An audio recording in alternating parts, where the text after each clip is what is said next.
Oh, focus. Alright, so my 90-degree idea is a good idea, and these ferrules are on there. I mean, they're good. The problem was the stainless.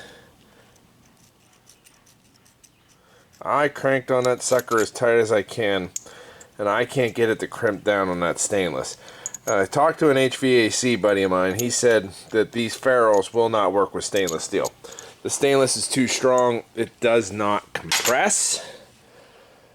Therefore, the ferrule can't like squeeze the tube for it to bite into, if you get what I'm saying.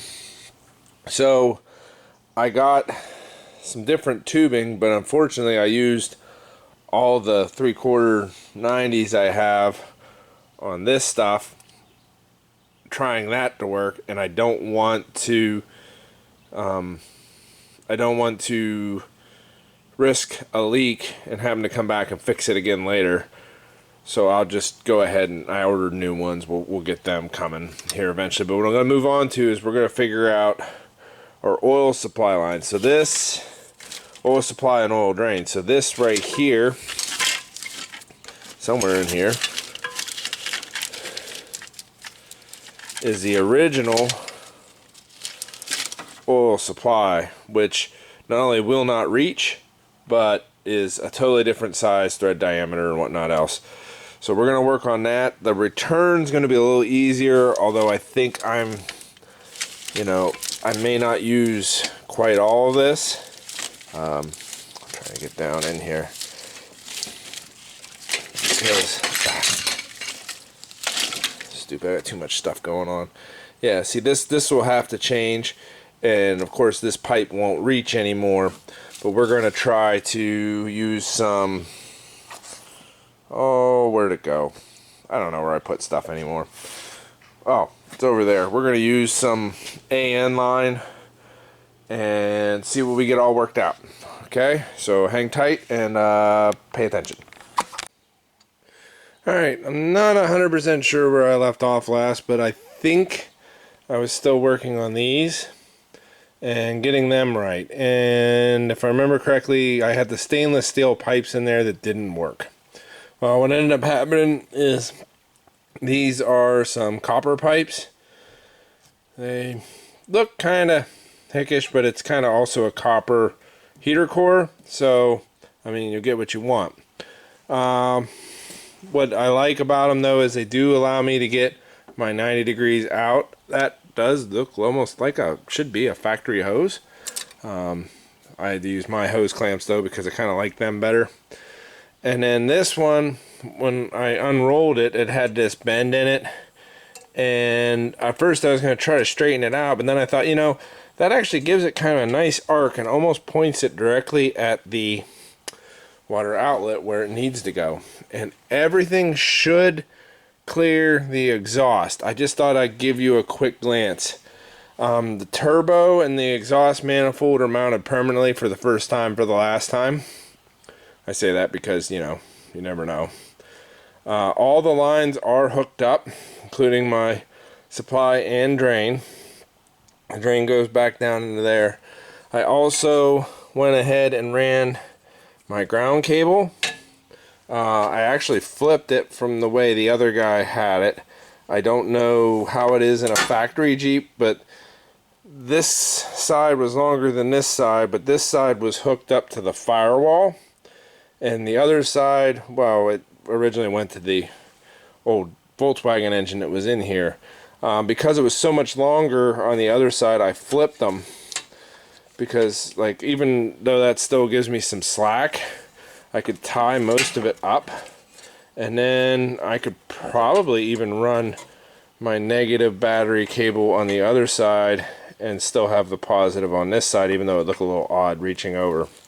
Not quite sure how I'm going to deal with that yet.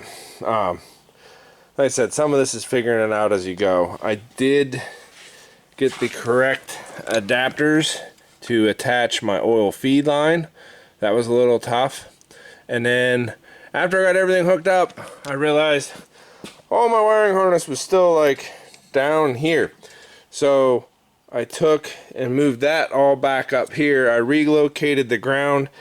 The ground he had was on here. I don't know, again, if that's factory Jeep or not, but I relocated it back up to there so that this way the harness could lay more this way. And then I will start going through the harness and what we're going to keep and what we're going to get rid of. I mean, honestly, I'm going to leave these on here, but there is almost 0% chance that this thing will ever have air conditioning again. The battery box is back mounted permanently for the first time, for the last time. And we're going to simplify the exhaust. I was going to run the exhaust out in front of the tire. I do agree with my buddy, George, that would look cooler if I could do it right. And right now, I don't think I can do it right. The problem is, with these Jeeps, is they got, oh, I can't get down that far. Hold on, I'm old. Alright, right there. Is you got these moving parts here, and if I ever did a long arm, you know, it would have to be even further, and they would hit the pipe as it came out. There's no good way to run the pipe over top.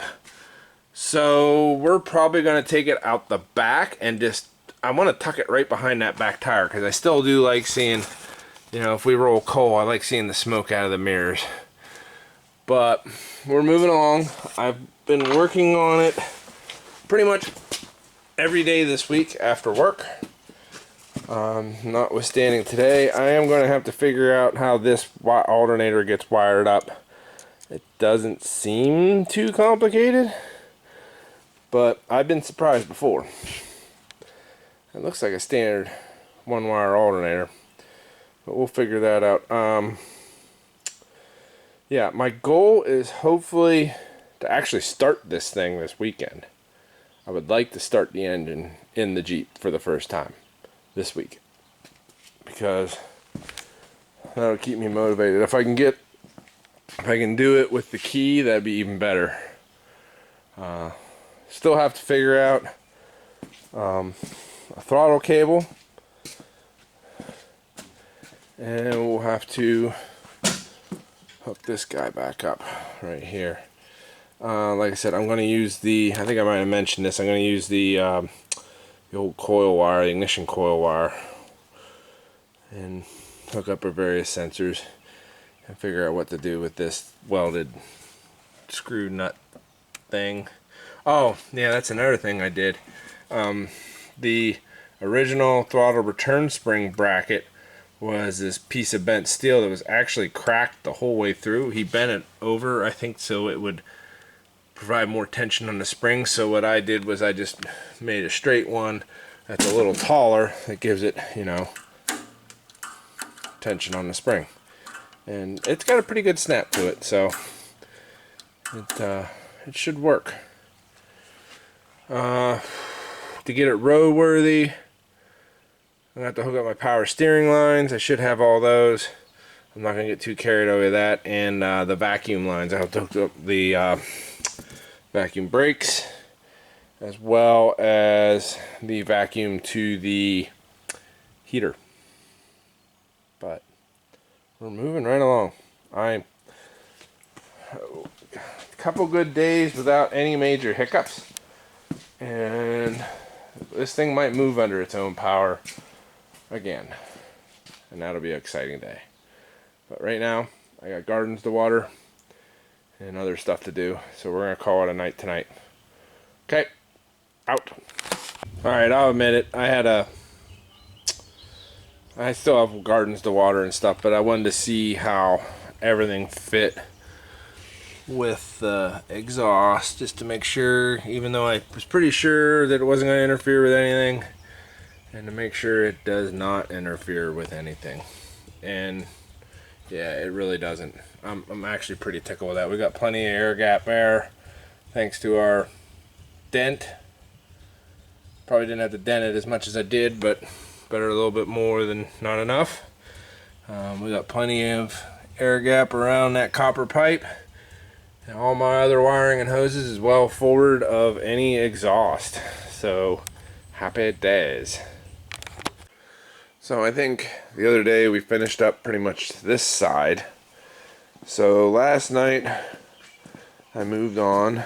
I cleaned up a little bit actually to this side. I need to get a throttle cable from that hole to here, and I know I have that square plug, and I thought I bought a throttle cable with a square plug, but I didn't. I got this one and this one, and I'm debating on how I want to do this, because I got to make this hexagonal nut fit in that hole, but I can't get the nut off of here because, like, I can see that, oops, sorry, that end is soldered, and I don't see a way to get it out of its bracket, like to get this end off. Once I if I could figure that out, I could get this nut off. Oh, maybe I just pull the cable the whole way out. I'm a dumbass. That would be a solution I could use. But anyway, and then I'm going to attach it there and attach it to here. And I know I'm going to have a bunch of extra steel braided, but then we'll trim it to fit. Actually, that was a brainstorm. That might be just the idea I needed. The other thing I got to do is right there on that bracket, I got to weld that up and re-drill a hole for this pin because it's a little too big. That hole's a little too big, and I did straighten that out. I don't know if I mentioned that. I'm trying to keep my thoughts all together because I just had that brainstorm and I don't want to lose it. But I'm going to have to drill a hole for that pin because I don't want the pin popping out and everything else. And then we should have a functioning throttle cable. I started looking at this last night and I couldn't figure out how to do it, and went to the movies, went to bed, and had a brainstorm just right now. Alright, tear it off. So that's what I ended up with on the back side of the pedal, and here is my fit up. Now I got a little bit of play that way. Probably could have brought it just a little bit further inboard, but I didn't want to be rubbing that ball in there, so I left it just a little bit to the outside. And to be honest with you, it would probably be a very long time before I even wear that through, because the aluminum and the steel, like it would take a lot, let's put it that way, and it's not that much thinner than the original was. And well, let's face it, the original, I bent it back straight, so it was only that thick. So that is at least the same amount of thickness just on the back side. Alright, I'm going to throw this guy in. I got that attached to the firewall, and we'll start cutting that to length and figuring out the rest of it. Please don't mind the lawnmower in the background, but this literally took almost all day. So what we got here is my universal cable. I got it hooked to the throttle pedal, and when I originally put it on the original bracket that was here, went from like here to here, we only had about that much travel on the gas pedal, like nothing wide open throttle, nothing wide open. So I needed more pull. Rather than move this on the firewall down and attach at the pedal at a lower spot, because I'd have another hole in the firewall to plug, I went ahead and extended my bracketry out. I never really liked how hokey this was to begin with, but I basically took a piece of flat bar, like 1/8 inch, I think this is inch wide, drilled these two holes, put this bolt down through. It's actually threaded in, but all it does is hold in the hole of that was already there that you can't get a nut on from the bottom. This one is bolted completely tight. Attach this here. This is a Harbor Freight, what do you call it? One of those pin doohickeys. And I just kind of drilled a hole, tack welded it from the bottom for the spring. And that's the only thing I got, is whenever it gets like way over here, it kind of does get at a bit of an angle, but I think it'll be all right.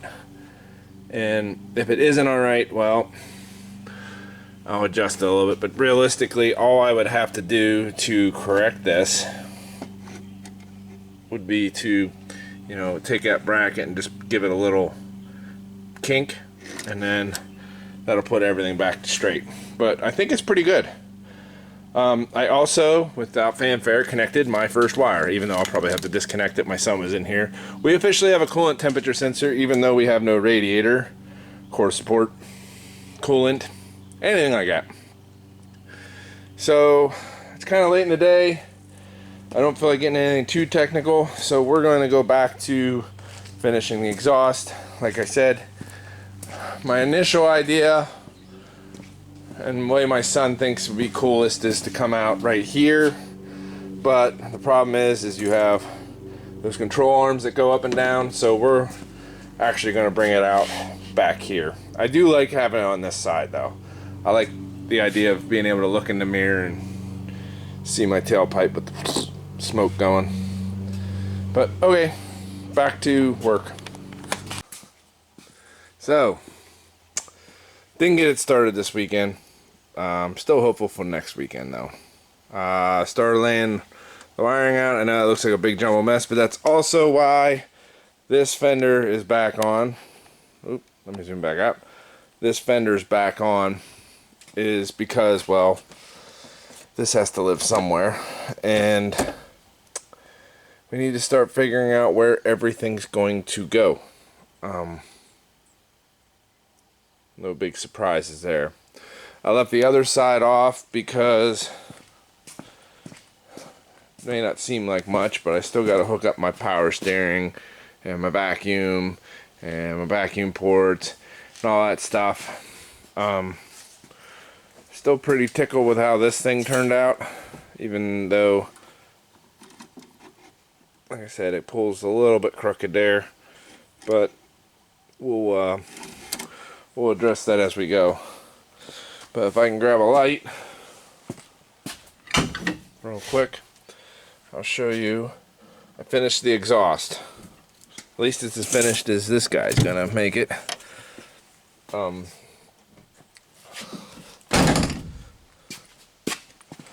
The more I keep messing with this thing, the more I'm thinking that if I spray it, I really do like that green metallic color that they used to be, but you know, there's something about a vehicle that looks a little rough. But anyways, right there's the exit of it, right behind the tire.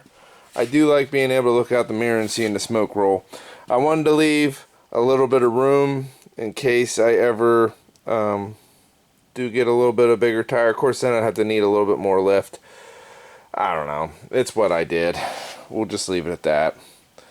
But yeah, I kind of liked it. I like being able to look in my my mirror there and roll coal. You know, not that I'm hoping to roll a whole bunch of coal. It's actually a sign that, oh, that light's dead.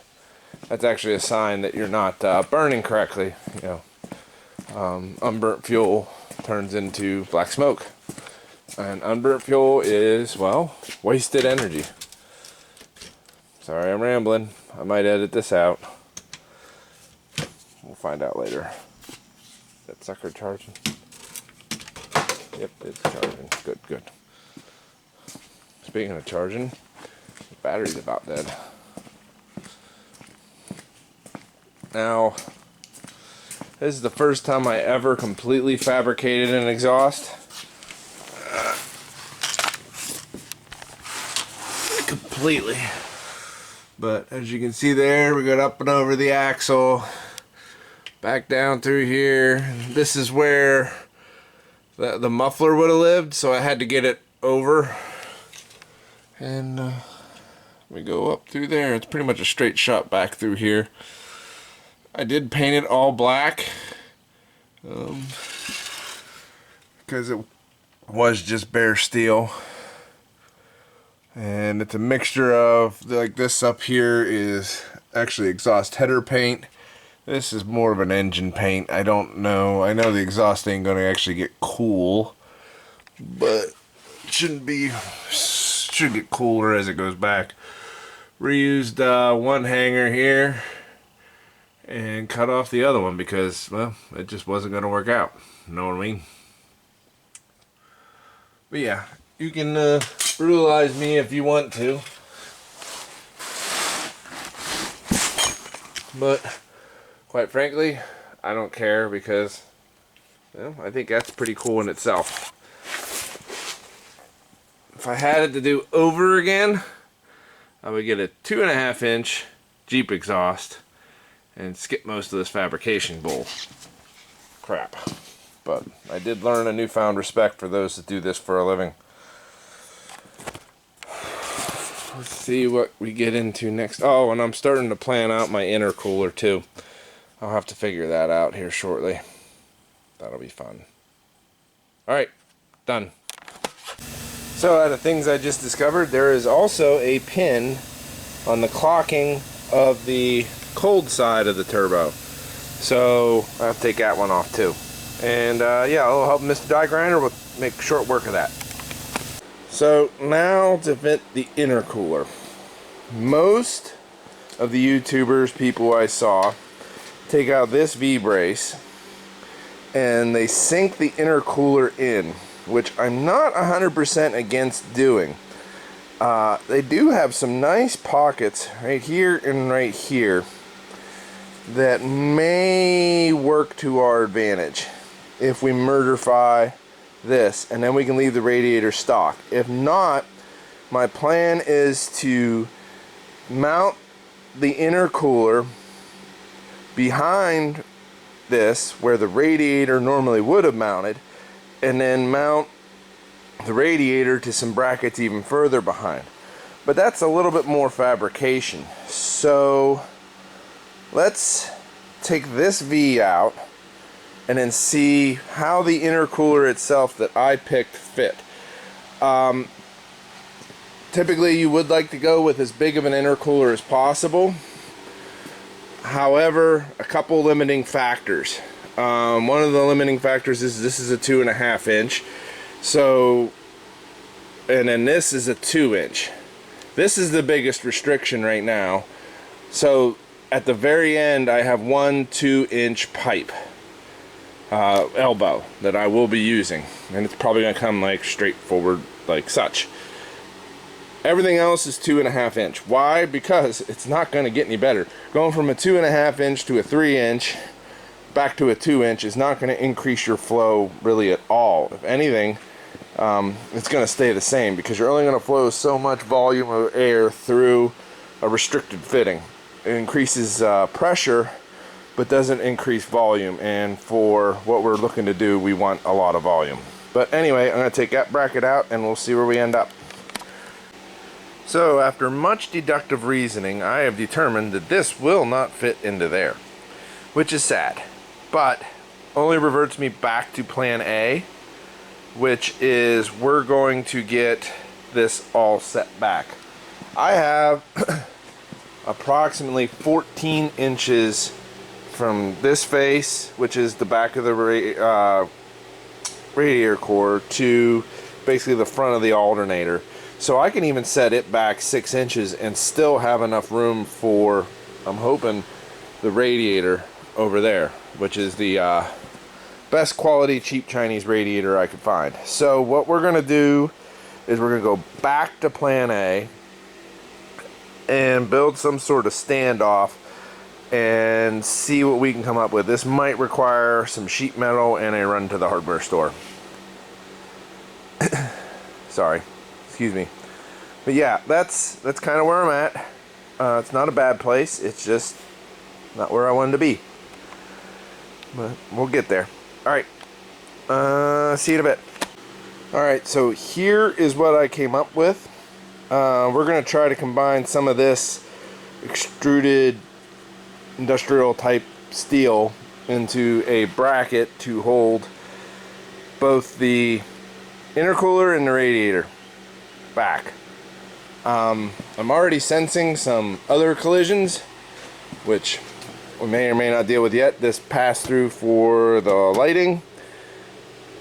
We'll have to see if we can do anything about that. And then, of course, like I said, there is the power steering setup over here that we may or may not be able to do anything about.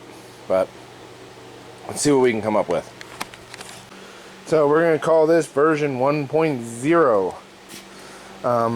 You can see I kind of tack welded. This is 2 1/4. This is 1.5 inches, which should give me 3 3/4 inch.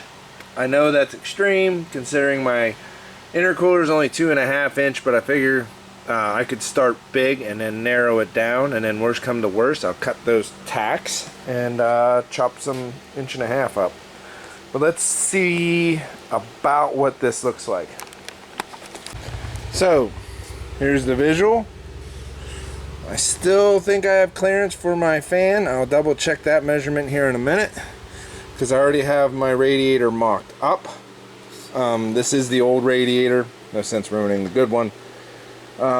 It is slightly up because it is contacting the steering shaft, but I think if I just notch this here a little bit and maybe clearance this here a little bit, we should be fine. Yeah. So now, while it's in here, I'd like to figure out how I'm going to do the top radiator intercooler mount. I've already figured out that I want to notch through here and have my hoses up pretty high, I think, because that will make it easier to make, you know, this turn and then it just go right into there. And then this turn and it'll go right into there. Yeah, let's see what we come up with. Alright, let's see if any of this fits.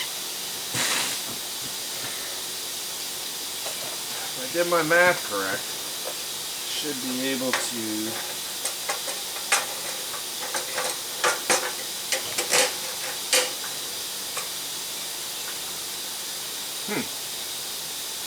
I did do my math correct, but it seems in order to get this to fit, we're going to have to loosen this up a little bit.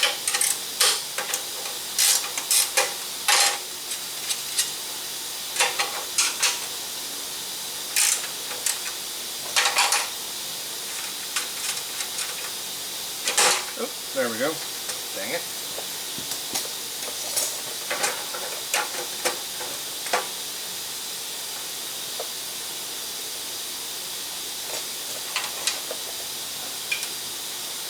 Uh-oh. Huh.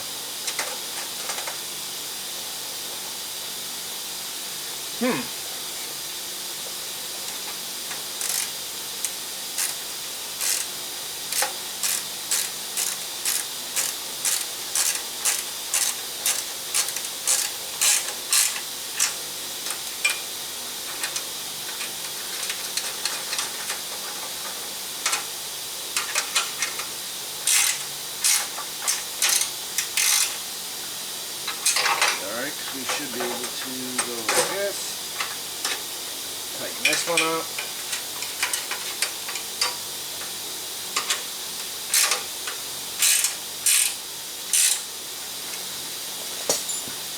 and go like this a little bit.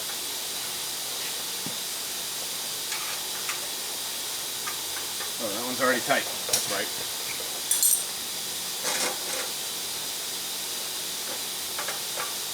Oh.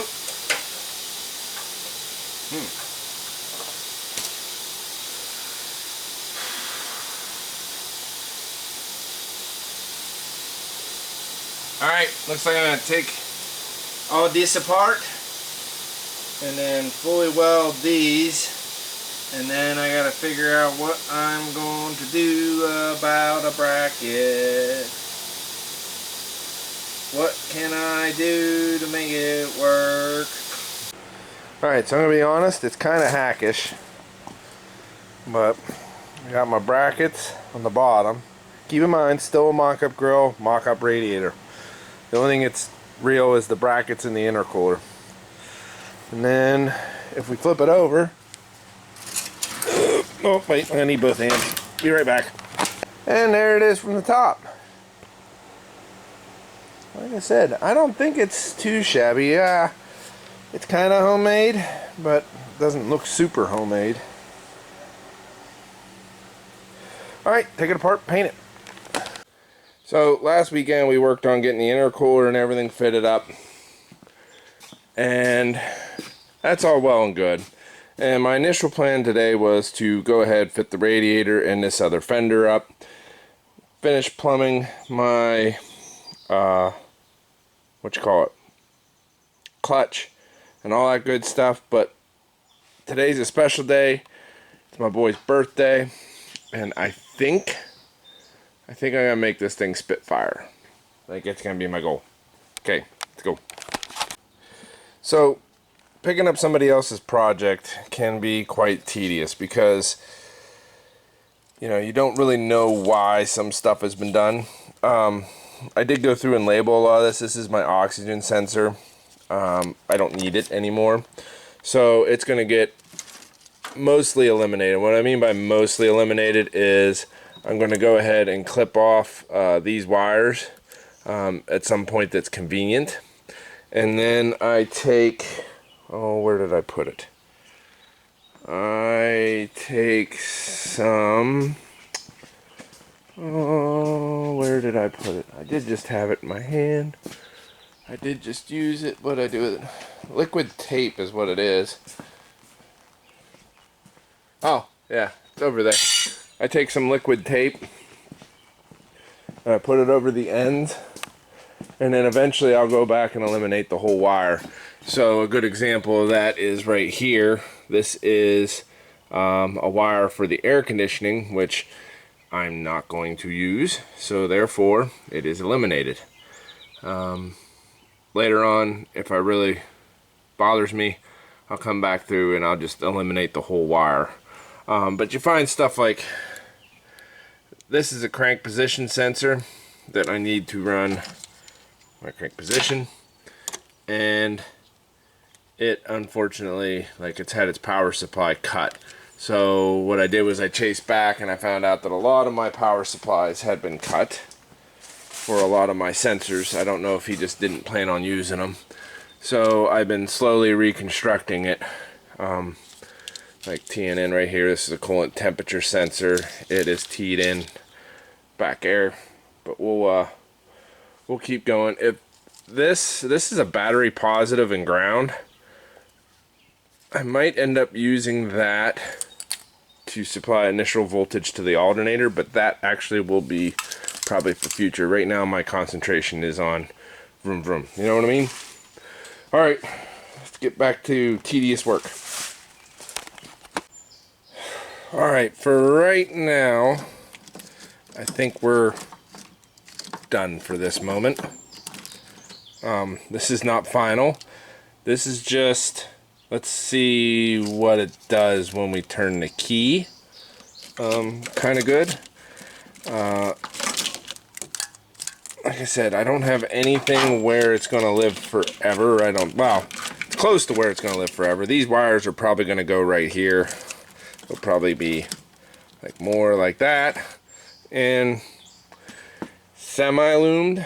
I don't know how I'm going to do the loom. There's a lot going on right here, and there was a lot going on before I got here.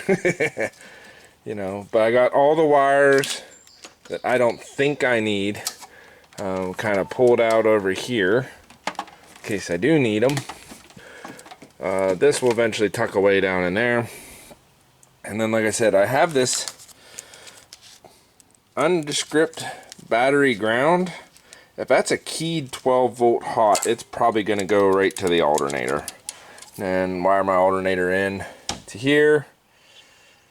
Well, actually connect it to here, but right now I'm going to worry about, I'm going to get my new battery in. I got an Optima for this thing because I like Optima batteries. And I'm going to go ahead and wire up some battery terminals. I just don't think this one's long for the world. I'm going to use marine battery terminals so that way I can disconnect them pretty easily too. Alright, let's see what we get. Alright, our Holden windings are hooked up. Spaghetti junction's all good. I got water temperature sensor, even though I don't have any water temperature. Oil pressure sensor. Tack should work. I'm going to disconnect my oil line. Crank it around a few times to bring some oil up until I see oil. And then hook all this stuff up. I'm going to hook up the battery.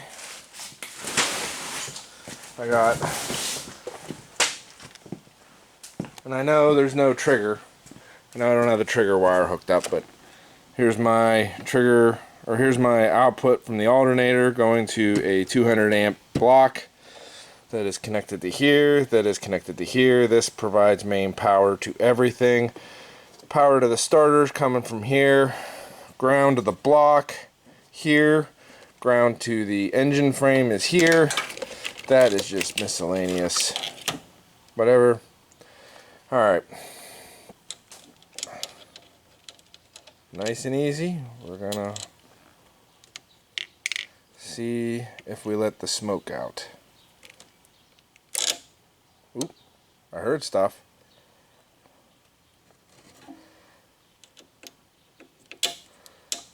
That should just be a frame ground to the block. And watch me cross thread the wing nut.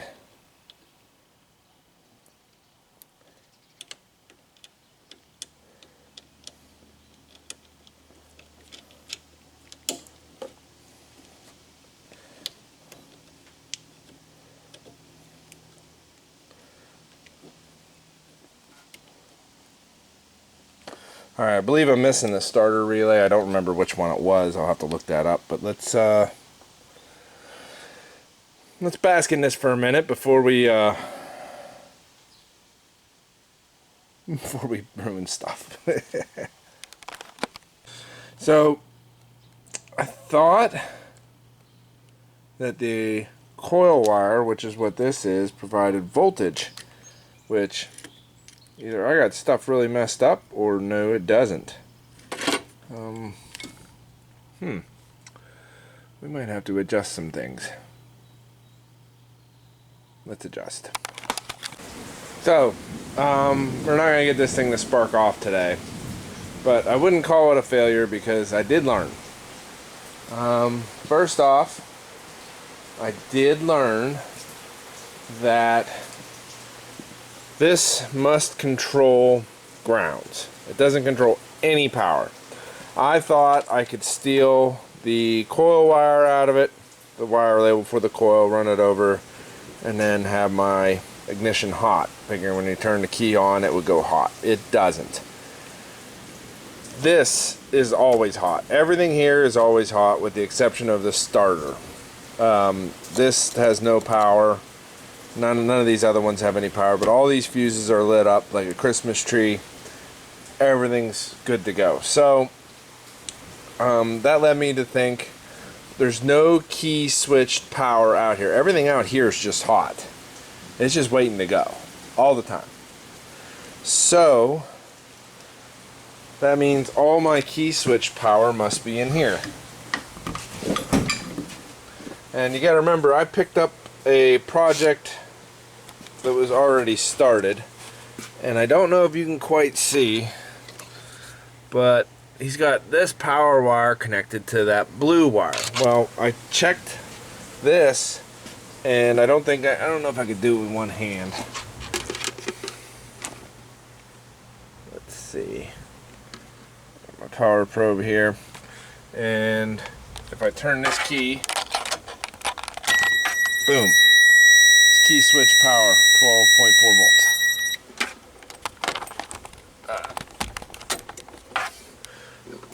So my key switch power is going to have to come from here, but that blue wire, I was like, I don't want to just pull power from just anywhere.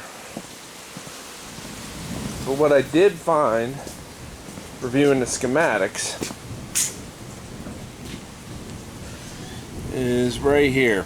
light blue, switch, 12 volt auxiliary power taped to harness in fuse box TO. And it's running off fuse 19, which yeah, that's the, that should be fuse 19 in here.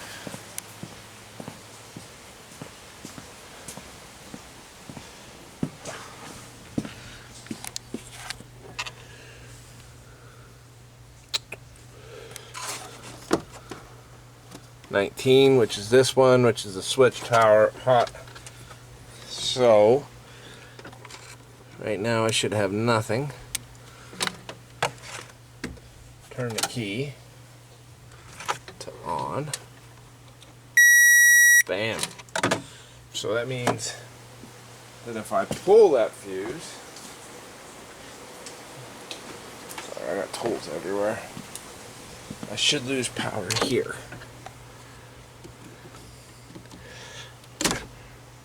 See. Sorry for swinging you all around. I'm trying to. I don't have a GoPro.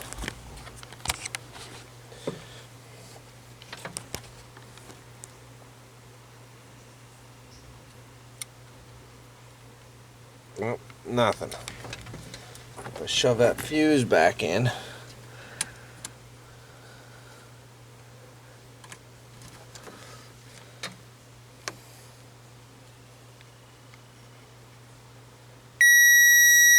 Oops, sorry, there it is. Yep. So we're going to use that.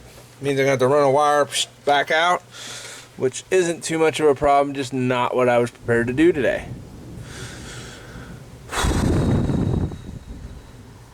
Alright, till tomorrow. Or another day.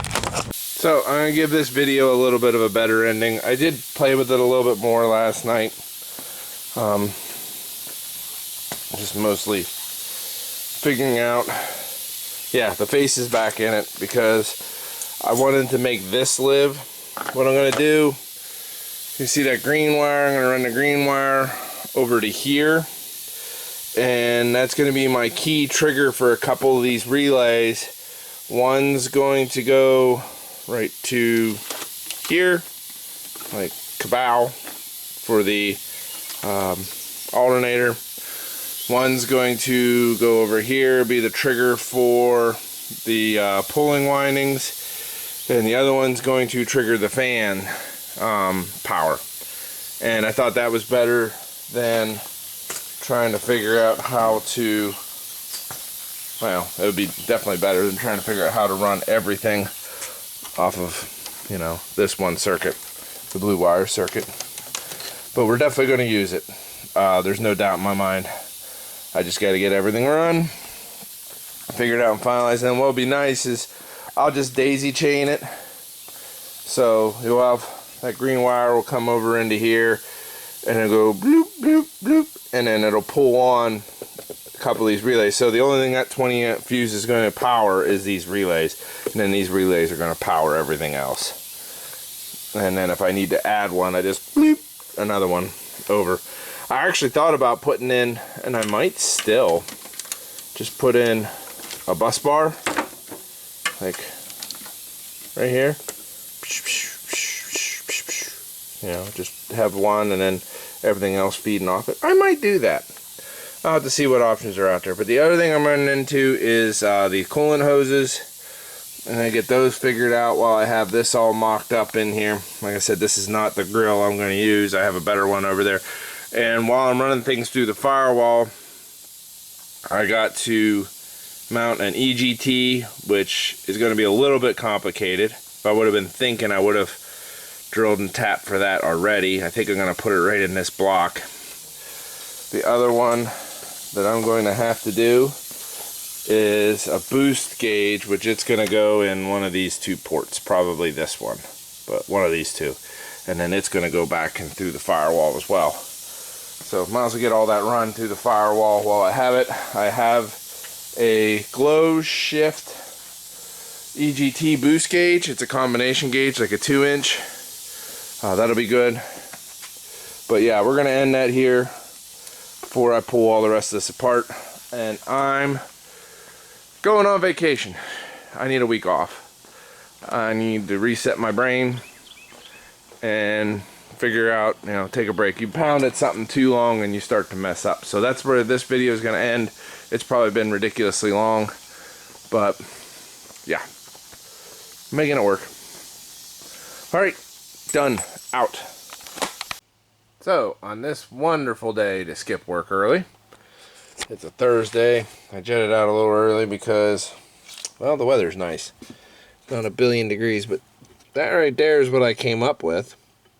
There's 2 bolts there up top, and although it's not bolted in yet, I took a piece of I think that's 1.25" rectangular tubing from like Lowe's. I drilled the 2 holes out so I could put the nuts on, and it'll bolt to the back side. And then I'm going to use these 2. There's 2 wires here. There's a red wire, you can see there, and a blue wire. The blue wire is keyed ignition hot. The red wire is constant hot. So what I'm going to do is hook the blue wire to one of these and the red wire to the other one.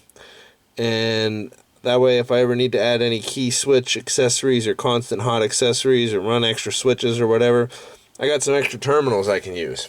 And I know I had to kill the light because I only got one hand. And what's nice about where I put that is it clears the glove box. And if you look, like you can just see in there, it just tips right past them. So as long as I'm kind of neat with my wires, I actually might take and flip these bridges over to the other side. I don't know. We'll see how that works. I'm thinking about it now. But anyways, I might flip these bridges up down to here and then attach my wires across the top. Because while that would be a little bit more difficult, it might make a neater thing. But here's all it is. It's just a piece of scrap from Lowe's that I kind of tack welded on. This is a piece of scrap I had laying around so it can fit, you know, around. Sorry, let me get my light. So it'll fit around that duct and right up there. I already took the nuts off, but those are the 2 bolts I used. And that bracket will just fit right in there and space out over. And if I ever need to, I can have quick access again, 2 bolts. And of course, you know, detach all the wires and this will come right back out. Just my thought. Alright, time to take the boy to the gym. So, there's my bracket all installed. I did bend, I've moved these to the crossover tabs to the bottom, and I bent them so they would fit, you know, around and leave me a little bit better access to the fuse box. But now, if you come over here, yep, everything is hot. This one should be battery positive all the time. This one should be negative. No, or not negative, but no voltage till I come over here. I do this. Turn the key on. We got ignition, power, and okay. And now this gives me a spot to mount my wires to, so I don't have to just keep on splicing. It's all powered by the same fuse, but the fuse, like I said, at least for the key switched on for now, is only going to power these relays. These relays are going to get their power from here, and their ground from there. It should make things tidier. None of this fits ideally, but I mean, it fits. So that's it.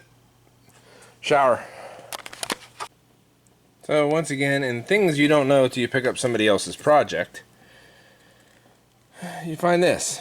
So I got a purple and a black, gray with a red, a tan with a white, a brown with a yellow, which I think is the grounded return to the PCM for all my sensors, and that explains why my 5-volt reference sensors aren't working. Looks like a brown with a white, a yellow with a black, a red or green with a red, and a black with a red. We're gonna have to consult the manual because oh boy, and I mean oh boy. So what I've just confirmed, unfortunately, is A4, which is here, right here on this sensor return, is supposed to be the ground, and I get right there. I got 0.6 volts, and in case I think I'm on the wrong side, 1, 2, 3. I got nothing. That one's dead. So that means that my sensors are not grounding through the PCM. They do appear to be grounding, but if I disconnect them all, let's disconnect. Let me get both hands. I'll disconnect them and check and see what I got. But it does not look like I'll be able to use my original dash, which is a little bit of a letdown as far as I won't get this up and running as quickly as I thought I would, but now I get to do it myself, and then I'll know it'll be right. All right, let's see if I do get a ground, but it's not. Unless there's a relay in there. Either way, I'll do some thinking. All right. George and I are going camping this weekend for Boy Scouts, so I'll contemplate this and figure out what I'm going to do while I sit in the woods and think. So things that have adapted changed. I'm going to change these up again, but you get the general idea of the coolant hoses. This is not the final design. I have decided the ends that came in the kit are kind of hokey. I don't like them. So I used one of my old radiator hoses to make up this, and I decided that that's not going to work either. I don't like it. And I'm a little more comfortable with that, but not much. So I ordered actual Jeep upper and lower radiator hoses, and hopefully I can use portions of those. I also have my power steering working. I shortened up the return lines and added some wire loom protector to the outside of the hoses just because I feel like they're going to rub. But right now I'm working on my boost tubes. I cut this one down a little bit. I hope it clears. We'll have to see. I have to shut the hood to make sure of that, because it does stand up the highest right now. But this is my rough idea. I need to make a small piece to go here, and this one needs cut off because it is going to go kind of like such, and then I'll need a piece for right there, just a short one. But alright, let's see if the hood closes. Alright, just chipping away at it. It looks a lot prettier than what it's supposed to be for who it's supposed to be for. I did end up trimming up this boot a little bit just to give it, let it stick in a little bit more.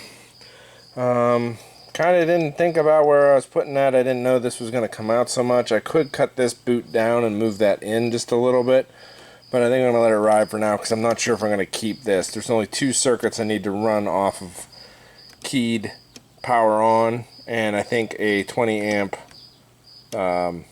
fuse can handle powering 2 relays. This is mocked up. I'm not final with this. I don't like this. We're going to change some of this, but at least I know about where it all fits. And then this one took some thinking. Originally I ran it, see, I gotta snake it in and around. Originally this coolant overflow was a lot higher, but then I was trying to snake it through and then angle it and then make it, you know, run this way, but then it covered up my oil dipstick. So what I ended up doing, and it's not as straight on as I'd like, but then again the engine's tilted that way, and let's face it, nobody else is going to notice but me. But this snake, where it comes off and just misses the windshield washer bottle, turns over here and goes straight up. Now I got access to everything on this side, which I was worried about. That was one of the, like, I like to be able to reach my injection pump and stuff, and especially my oil dipstick. You know, gotta check your oil. But I'm gonna put the phone down real quick and then shut the hood and see if we clean. Oh, I might have to delete one of my two horns, sadly. I think the horns will live though. One horn functioning will be way good enough. But anyway, I'm gonna throw some of this wiring back in and drop the hood.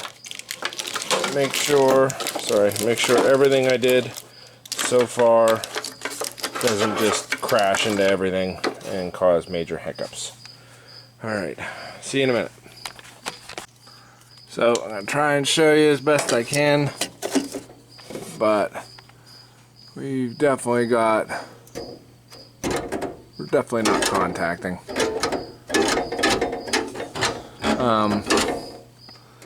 I could probably pull this fender back off and show you for sure. Let's do that. Now we got the fender off. Yeah, I got about a finger on top of that. Not bad. Not bad. And I can actually still unscrew this cap, which works out good for me. I just have to make this hose a little longer, which that ain't no big deal. Alright, that's it. Time for bed. Tomorrow, hopefully, I will start hooking the clutch up, because I'm stuck on the gauges. Get to more of that later. So for my next trick, we're going to remove these gauges, and that'll be neat. Alright, here we go. Alright, that was pretty easy. All you did was pop this up, take out the 2 screws in the bottom, the 3 screws around the top, and then you can take this off. Then you take these screws out, and this just pulls out. And judging by how it pulled out, I don't know how well it was connected anyway, but we're already started down this path. I'm not turning around. Alright, looks like I got a very convenient ground here, and I might try to identify these wires and just plug right into them, because that would actually be kind of super. You know, things like ground, 12 volt, headlight. What else would I need? Oh, like high beam, all that. That's why I got this book. Alright, that's pretty good. We're gonna call it done. So I'm not a big fan of this. So I'm hoping to cure it with maybe a little bit of this, or some of this, or something like that. I don't know. Or hopefully maybe some of this. We'll see. We'll see what I can come up with. I'm going to take this back apart and see if maybe I can get these to look a little better. I'm not a huge, let's put it this way, I'm just not sure. So realistically, I just ended up chopping up that hose and using bits of it, but it looks a lot better and I'm a lot happier with it, so it was worth it. Now I don't have much time left, but I think what I want to do just to get some satisfaction is I'm going to put the eyeballs back in. Alright, see you in a bit. Alright, let's see what happens. So it's been more than a hot minute, but we've had some progress and some setbacks. The progress is I know it's just water for right now, but my cooling system is burped and holds pressure. If I can get the cap back on. Alright, we may revisit the cap later. Most of my I did have a leak back there in my household plumbing fixtures, but other than that, like the heater core seems to be good. I don't have anything else dripping. It was just one leak right back here that I think is fixed now. Oh, scratch that. 2 leaks. There's one right here, but that's okay because I actually didn't even seal this thing. Like, it's just kind of there. That was, you know, I'm still figuring out how I'm going to do stuff. I got my gauges. I need to work on my gauge cluster. We might do that some more tomorrow. But the big problem is, first off, this is the Novak hydraulic clutch release. That broke off. And I couldn't get, I tried to buy just the fitting, and I couldn't get that, but I ended up buying a whole new setup. But anyway, judging by the condition of this one, that wasn't necessarily a bad buy. The previous owner had welded all this together. This is the adjustment rod. And I kind of was like, eh. So I asked them to throw in a new rod, which they did. They threw in just the rod, no nut. But when I got it all together, I couldn't shift it. I couldn't put it into gear. So at first it was like, oh my god, is the tranny bad? Like, what's bad? What's wrong? And yeah, I bled the clutch and everything. But what I found is, when I was looking at this, like, I don't think this is long enough. And I think he didn't think it was long enough either, because I tried to get this portion off to see if I could put it like on here or adjust it out any further. And what I found is, yeah, it was only like, they're the same length. You know what I mean? But he was all the way out in his adjustment, which makes me think I'm on the right track. I think I need more adjustment. So I've come up with, I've devised, schemed a plan for that. It's just gonna have to wait a little bit till I get some parts. But anyways, I'm still trucking along. This is pretty warm. It's been, you know, it makes some heat. Still got a bunch of wiring to do, but I'm nipping away at it. Like I said, I've been busy with Boy Scout stuff and Boy Scout stuff and Boy Scout stuff. But progress is progress. You know what I mean? Alright, that was it for today. Alright, after playing around some, I finally bought this thing. It's been so long since I worked on the Jeep that I don't know where exactly I let off. But anyways, the reason I didn't order this one first, this is the Autometer, because I'm only running one 3-inch gauge, and then I want to add two more of these 2 1/16 gauges on each side. I don't know if that will fit, but to find out, my head tells me, according to maths, they should fit, because you're going to have like a whole bunch of space here and a whole bunch of space here, and then I want to add some turn signal indicators and stuff like that up there. I do have all that, but the first thing I had to do was, of course, make a template, which, yay, look at the template, it's so awesome. But what I'll do with this template now is transfer it over to one of these pieces of sheet metal. I'm not sure which one. Oops, just kicked a rock against it. One is sheet aluminum, the other sheet steel. We'll see which direction I go with. Either way, it's probably going to get painted, so it's not going to matter too much. But I'm going to see if I can inlay that and then maybe make some designs. Alright, let's go. So I ended up going with the aluminum. Oop, there's a lot of glare in that shot. Let's see if I can, there we go. I ended up going with the aluminum just because I think it'd be a little easier to form and manipulate. But yeah, we'll start whittling away at it. Alright. Now, I could probably fine tune it a little bit more, and we may do that. But for right now, I'd say that's a pretty good fit. Got a little bit more arch in here than I wanted, but it's see if it'll be all right. Yeah, and I got like a nick right there. But I think once I get some, you know, get this sucker attached and painted, you'll never know the difference. Well, yeah, you will, because I just told you about it. But you know what I mean. All right, let's lay some stuff out. See what we get. All right. So that's about what I ended up with.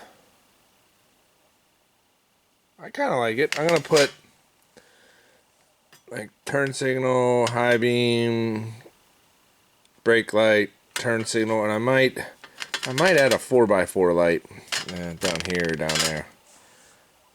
Yeah, that won't be bad. Something like that.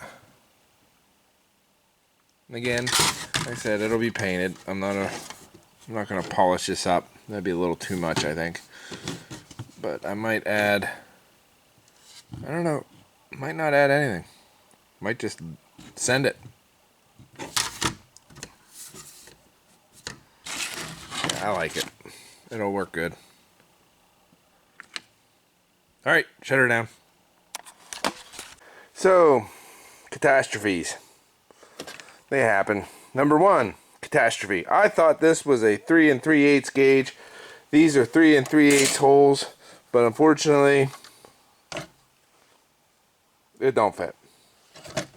It actually takes up just about the whole center of the gauge, but I think if I'm a little careful with my trimming, it'll sit down in pretty well.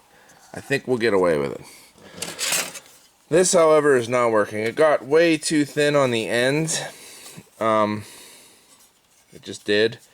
And the hole saws, as you can tell by this hole, whenever I went to drill down through this aluminum so thin, it just walked wherever it wanted to, and I couldn't hold it still. So we're going to reevaluate. I'm going to go to Lowe's and see what else I can get. Frustrating, but it's what we do. All right. So after my trip to Lowe's, I ended up with a piece of Lexan, and I'm going to try to use that because my idea is to actually fill, like this edge is rounded. If I taper, like file it, I might be able to just fill it in. So that means I would have to cut it just ever so slightly bigger than my template. And I'm going to try to mark that out and do that now. Okay. Let's see where this ends up. Alright, so dinner's done. But I'm not. I'm going to go in and eat.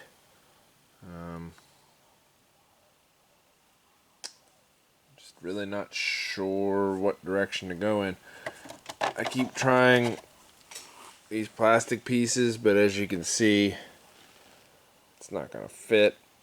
It would fit really well if the gauges I had were actually 3 3/8 like I thought, and not 3 3/4 like they are. But no, don't go by the marker mounts, marker locations, because I was going through a different idea. But I was kind of thinking of doing something like that. I just don't know what to do about this gap. This might be some fiberglass work I get into. Oops. Trying to make this all fit.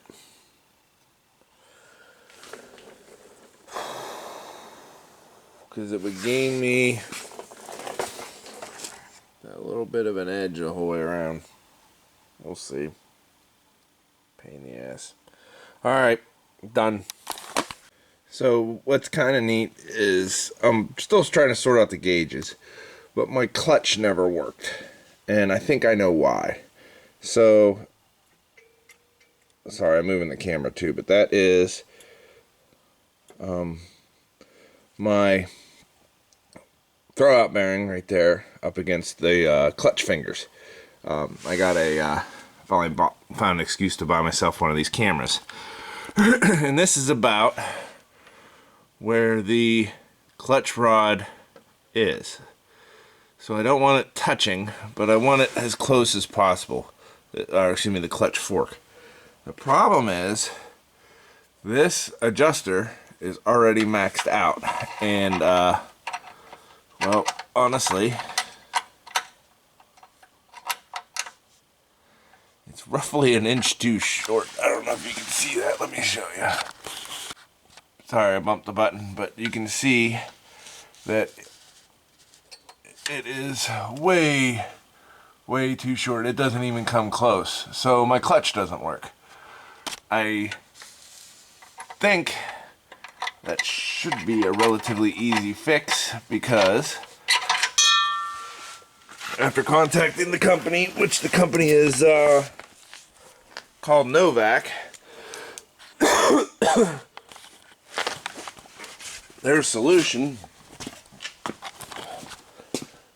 was to buy a piece of hardened rod. Now, what I did was I measured, and rough measurement, this thing is a little over an inch too short. But I actually want to cut my rod even longer than that inch, because, quite frankly, I think there should be more than 4 threads holding it on. This was tack welded together. I did cut all the tack welds, but I think I'm going to start maybe an inch and a half too long, and with the rod about an inch and a half longer than that, and then round off the edge and then see where I end up. A little educated guessing going on. Alright, let's go. So let's see if that fits a little bit better. I did round off this end as close as I could to what they had, so it'll sit in the pocket. Let's stick it in. So, quick disclaimer, under the cut it long, and then you can always cut off more if you need to, but it's hard to weld it back on theory, I have determined that the first iteration was just a hair too long, so I cut 5/8 of an inch off of it, but it is still substantially longer than the original, as evidenced by all this. But also, that black mark is where my adjuster was, and that's a heck of a lot more thread engagement, so I feel a lot better about that. I'm going to crawl underneath there, install it, and see if we have a clutch. So I often like to think that I do my best thinking when I'm not thinking about what I'm supposed to be thinking about. And what I've realized is I was always worried about how thin the metal would be at the top and the bottom, and kind of like blowing through whenever I would lay my panel on the top here. But what I just realized is if I take my panel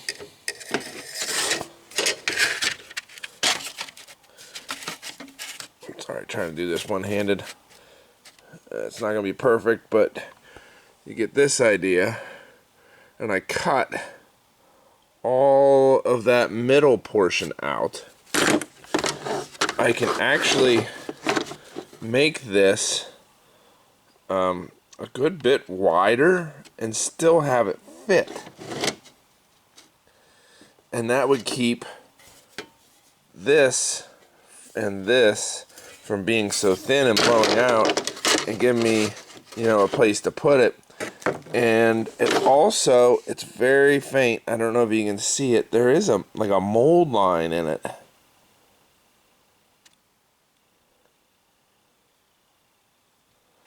And I think I can cut along. Like there, you can see it real well.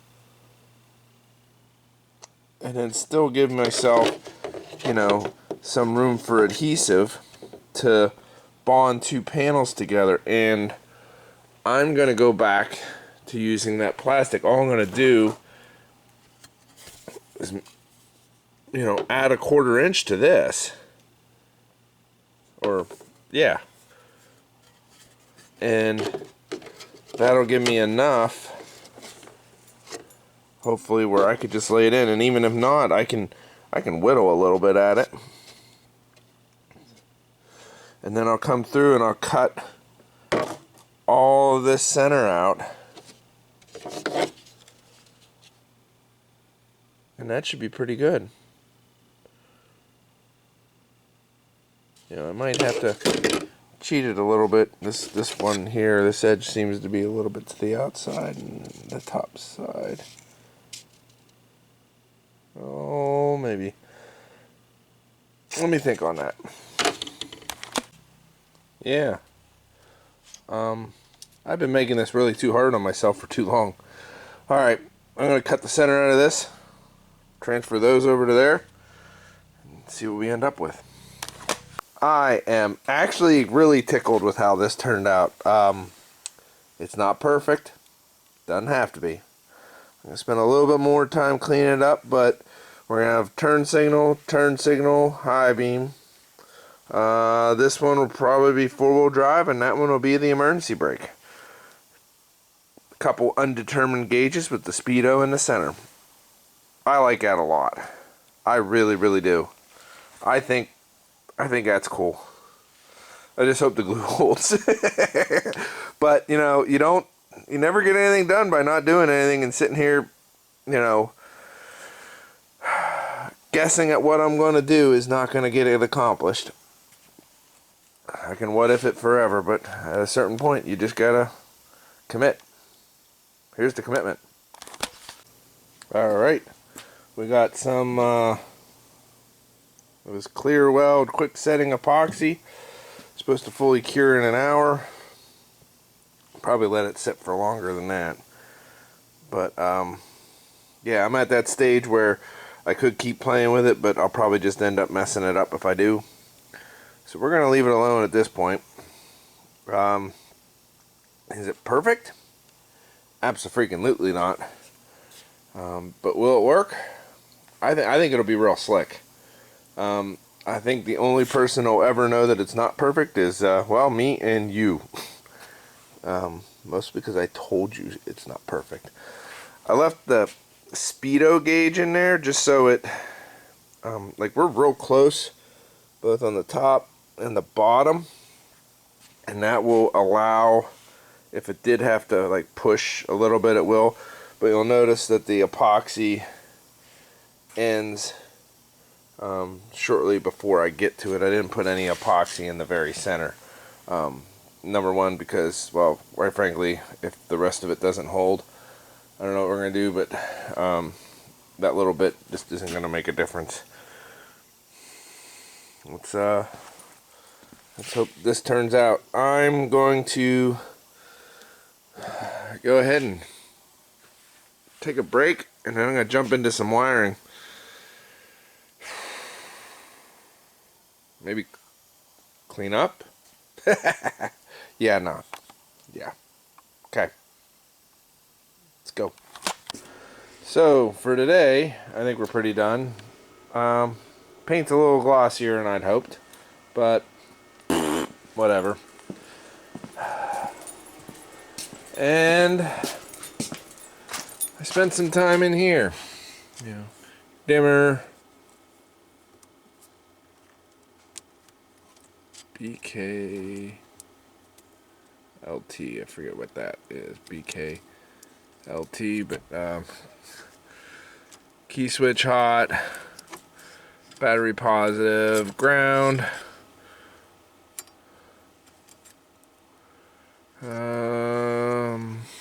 Left turn.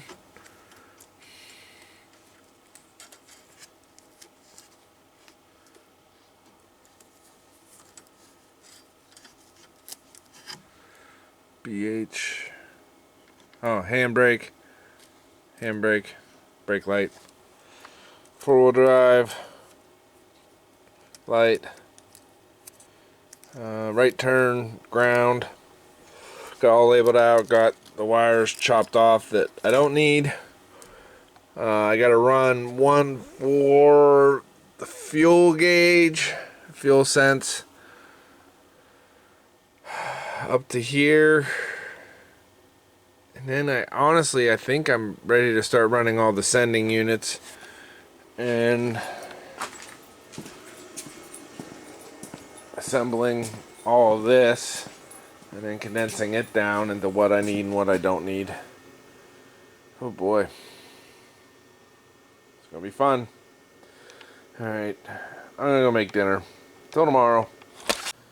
So now the paint is dried, and like I said, it's more glossy than I wanted.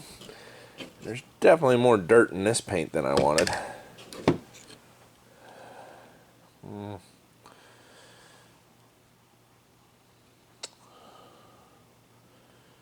gonna argue with myself for a minute. We might repaint this. But I'd like to figure out my gauge layout. I think in this one's gonna go water temp and ammeter. Just because A, I think they'd be easy to wire, and B, I think they command less attention.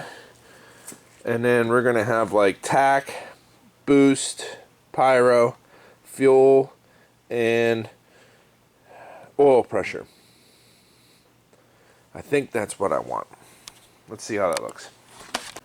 Yeah, I do like that. All right, we're gonna flatten this paint out somehow. Okay. We stopped this crazy gauge filling, whatever we're doing, to bring you a sidetrack project of adding switches to this thing. So what I did was, so far, I took, with a little bit of grinder action and some filing action, I took this stupid thing out, because who needs an ashtray, right? Not me. And then I slowly filed it down. It looks pretty good, I think. But what we're going to try to do is get this stupid thing to fit in there, and then get this stupid thing to kind of fit in there. And I know what you're thinking. That's not going to fit. And you know what? You're right. But we're going to get it there. And it's upside down. I'm not there yet, but we will get it there. Might have to whittle on it some more, but we will get it there. Alright, get to it. So this is kind of what I came up with. I'm going to need a little more sheet steel tomorrow, because I'm going to have to box this in some. And it is going to screw into those two holes, boom, boom, to hold it up. And I'm going to use that as my hole to get stuff out. But I got kind of excited in the bending process. Now it will stick out a little bit from the dash, but not too bad. And I plan on, leaving it open on the bottom so I can kind of hook the surround around it. But now I gotta kind of mark off the holes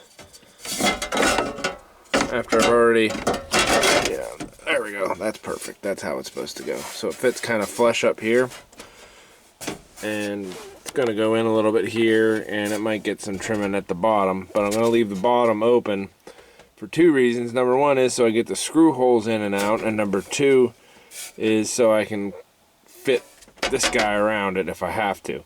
Now the catch is, here be the catch, I should have marked my holes first before I folded it all up, because that's going to make this next step a little more difficult, but I think we'll get through it. Okay.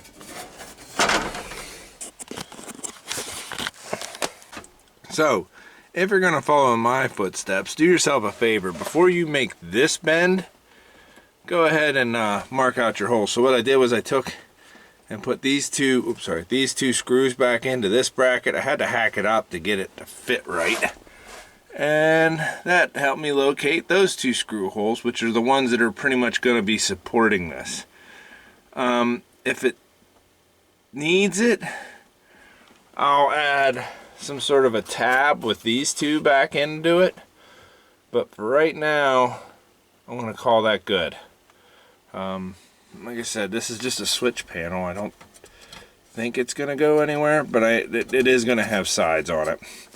But that's what I ended up with. And I'm going to drill some holes, mount some up, and put some sides on it and see where we end up. Okay.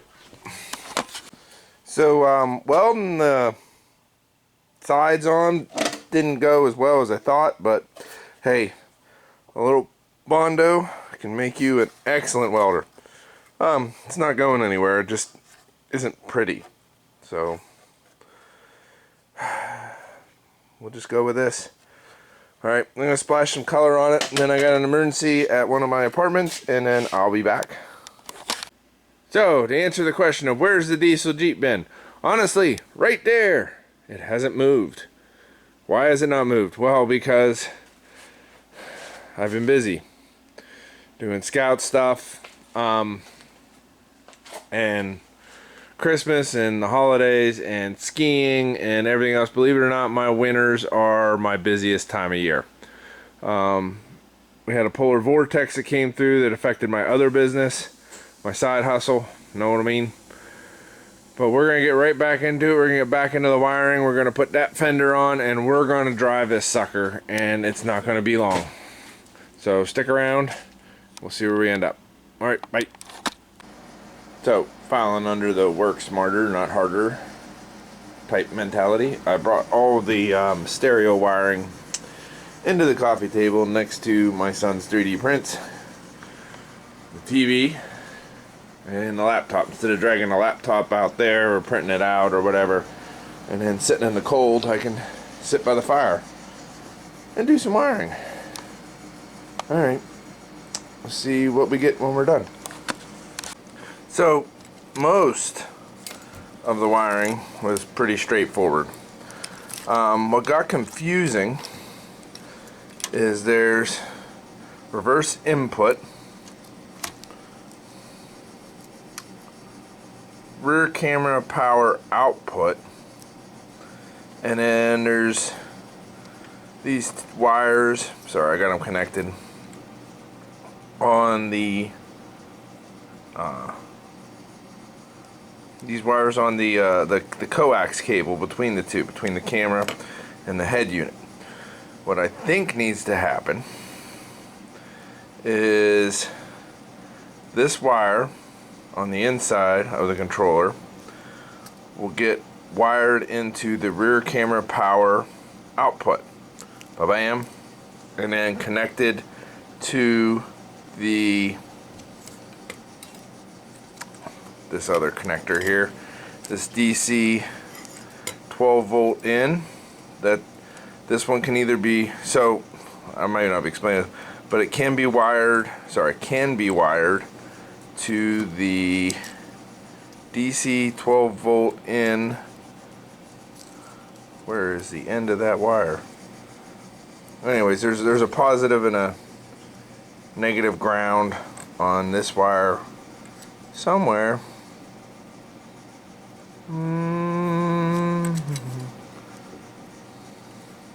Anyhow, you're just gonna have to trust me that it's there. You can either have your reverse camera input tied into the head unit, or you can tie it into this power cable. Oh wait, it's here. I'm looking at the wrong end. Or you can and then tie the power wire from here to there, and then find a ground for this guy.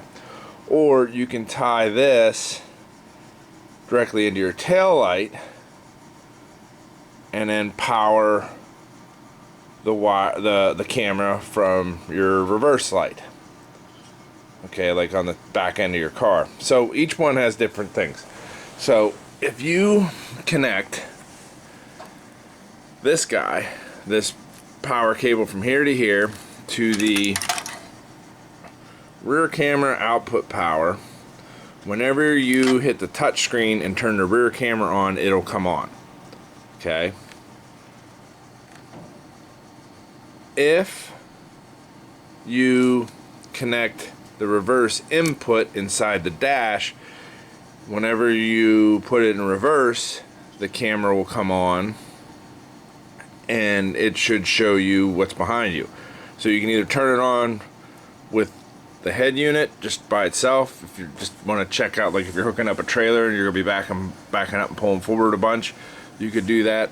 Or if you hook it up strictly to the reverse input, it'll only work or if you don't hook up the reverse input, it'll only work off the head unit. You can either wire this reverse input into the head unit, or you wire it into the camera, and that'll turn it off and on. And then if you want it to work with the head unit, it works here. I don't know. It's kind of tough to describe. I think I'll explain a little better once I get it all laid out in the Jeep. Okay, here we go. So it's time to address an elephant. Wiring. I am very good at making it functional, but pretty is not my strong suit. So we're gonna spend some time off camera making all this pretty again. No doubt there are a lot of people that could build harnesses and just map it all out in their head and know where everything's going. I'm not that guy. I have to lay everything out where it's gonna go.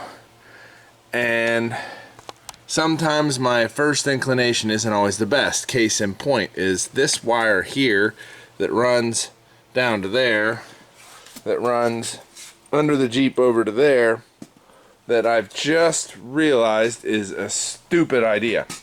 Because I was going to tap somewhere underneath into my reverse lights, probably close to the switch, and then I'd have to use it to bring power back up to my head unit, that I would need it to run power out to back here somehow to run my backup camera. I'm going to put a backup camera on this, wired into the head unit.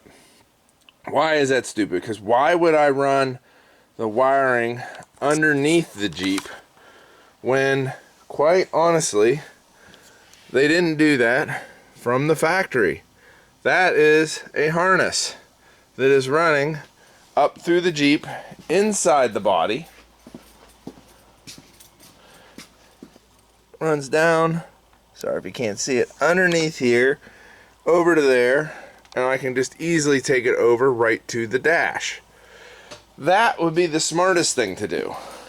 And I could even run my camera wire right on the other side of that plug.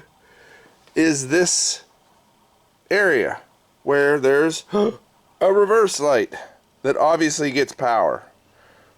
So it may be the long way around, kind of, but it is the convenient way around. And sometimes I'll take convenience over sensibility. I get, well, it's going to cost me a little bit more wire, but I think it'll be worth it in the long run. So I'm going to start probably with this guy, and then run my own reverse light power wire to the head unit and see where it all ends up. I'm sorry, to the head unit. And yeah, we'll see what I end up with. That's today's project. All right. Every step is a step closer, even if you're only moving in inches, right? Here's the inches. Okay. All right, let's review. We started off with running our wires, which we did. I tapped into the purple wire. I know I did it on the light side. I have this quick connect here. And the idea, the problem is with this wire, I only had that little bit to work with, here to here. And I could have made a permanent connection there, but if I wanted to change it at some point, I don't know. I had all this wire to work with. So it just made sense to tie it into the light. If I ever change the lights, I'll have to, re-tap and remake this. It's not that big of a deal. But the wire runs up through there,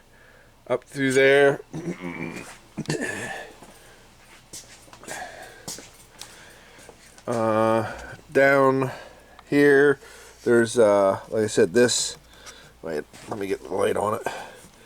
There's that little runner. It runs all through there, up into, you can see it poking there, through there. Like, I have a ton of wiring cleanup to do under here, make everything pretty again. But then it comes out over along with the cable, and then I have the cable connected, and then the red wire off the cable connects to the camera output on the head unit, and then the yellow wire comes into here somewhere, but it connects right here to, I believe it's a purple wire for a 12-volt reverse signal input. So that means the reverse camera input will come into the head unit from the tail light, and then it will go back out the red wire through the coax cable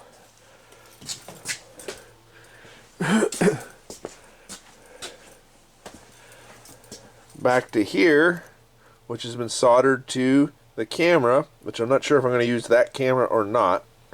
And I just have it kind of temporary hooked up to whoever decided that this ground needed to be here. I just reused it for the moment. Probably do something different by the end of it. Put a ground like literally anywhere else at all. Or maybe even just use one of these screws that's already here. Anyway, enough saying about that. Let's connect the battery and see if everything works. Alright, let's see if we get life. We have power.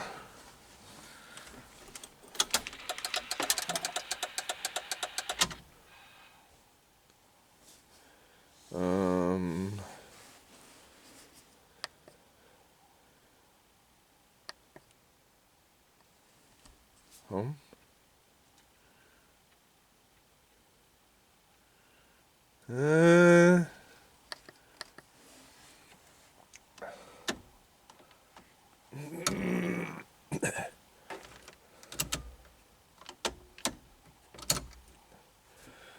Let me check a fuse. I don't know. Let's see. Alright, now we added a ground. Now let's see. Oop, oop, oop, oop, oop, oop, oop, oop.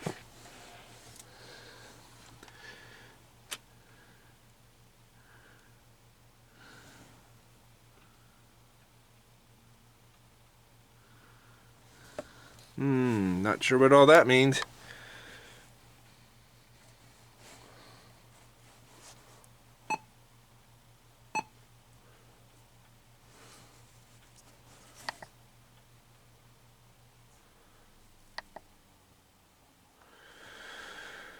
Well, check your cable connector. Camera is connected and powered on. I don't think it should be powered on until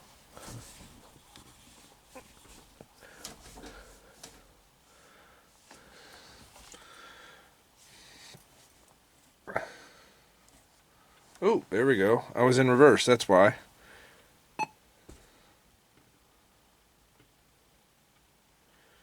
No signal detected. Probably needs a ground. So let's get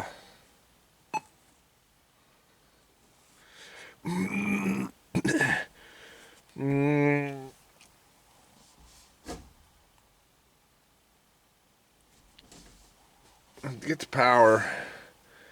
There's probably power going in. I'll have to play with it a little bit. We'll try the Apple CarPlay and some other stuff once we get a little bit further along. But for right now, I don't know. Doesn't seem too bad. Oh, we got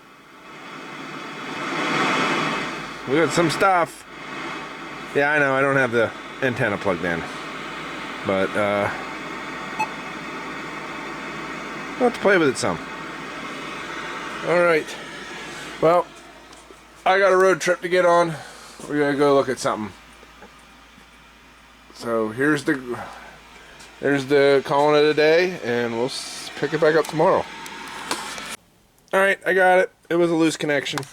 But right now, if you go to reverse, bam, and it's pointed straight skyward, so you're basically looking at the back hatch. That's why I got so much glare. But then, also,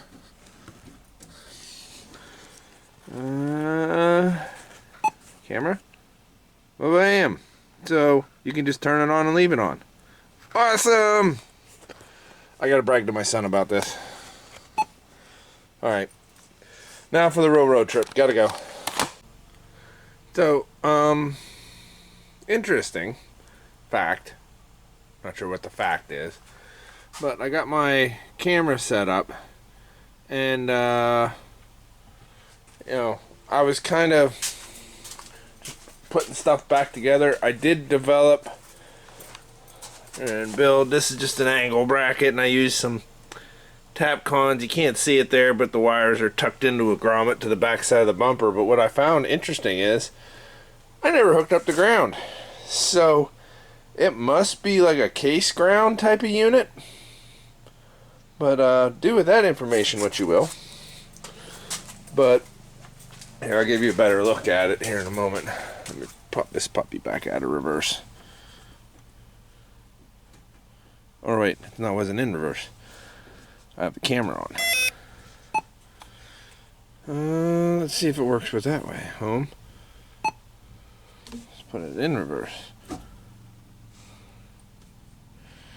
Oh, see, you get that warning. Okay, but still, it works. Check surroundings before proceeding.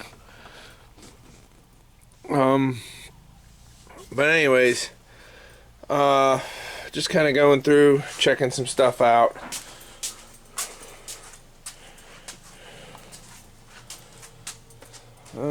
Probably should get you a light. Hold on a sec while I get you a light. Oh, getting old. Oh, you can see it pretty well there, but yeah, there's the grommet, just drilled straight through the bumper.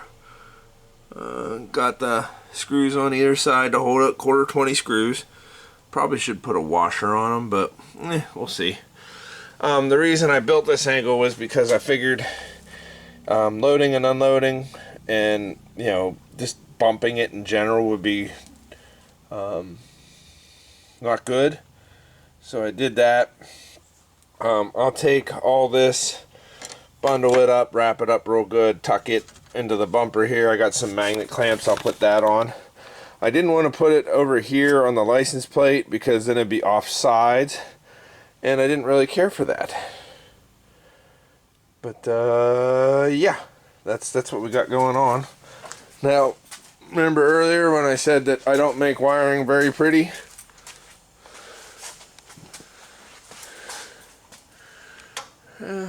It's not super, but it's not horrible. Of course, this is about the time whenever I find out that there's a short somewhere or, you know, a disconnected ground, then I gotta find it. But everything seems to be nice and tucked up out of the way. Clean on into over here. I haven't quite decided if I'm gonna wrap all this or not, because a lot of it's pretty taut, and yeah, I might leave it. We'll leave it for now, but like this doesn't look too bad, and it's all pulled up with these little clamps. Everything's off the engine. Oh, there's the tape I was missing. It's amazing how stuff can hide from you in plain sight. But yeah, got my lanterns burning. I went down last night pretty hard with the flu after we got home. I think I have the flu, but I'm gonna take the rest of the day off. We're going skiing tomorrow, but it should be a pretty good time. All right, shut her off, shut her down. Oh, and every time I disconnect and reconnect the battery, for some reason, every gauge but these two default back to blue. I don't know what that's about. I'll have to, must be, well, I know it's losing power, but I don't know why the other two are staying green. We'll see what that's like. We'll see what comes of it. All right, out. So I gotta say, 3D printers are pretty cool. Little dude made this for me. And I would say the measurements are pretty good as far as, I mean, it really fits that battery real well. I just don't know if I can fit this whole thing.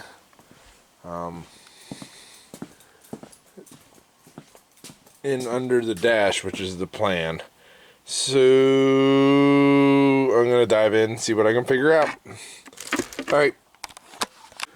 I love it when you put stuff together what you think is for the first time for the last time, but there's my switches.